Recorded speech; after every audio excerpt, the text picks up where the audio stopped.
Setup na to is hindi po ito namamatayan dito. Ayan. Diba? Dito po tayo kumukuha ng pang-display po natin doon sa ating pet shop. Kita nyo naman yung quality, diba? Good morning! So, maulan-ulan po ngayong araw. Ipakita ko lang po sa inyo ngayon yung ating mga Super Dumbo Red Tail. Yung breeder po nito is galing pa po dating Thailand.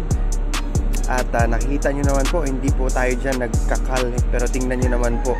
So itong setup na po ito is 4 years to 5 years na po siguro. Walang palit-palit po ng tubig. Makikita nyo naman, napakakapal po ng mga sludge nila doon sa ilalim. Pero nakita nyo po, yan, yung mga isda po natin is super healthy. Walang water change, rain or shine po yan dito. Ito po yung mga katabi. Ayan. Tingnan nyo naman po.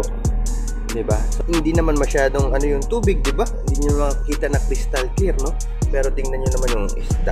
Yan po ang kahalagahan at kagandahan na cycle po yung ating mga tubig kung saan po natin ilalagay yung ating mga isda.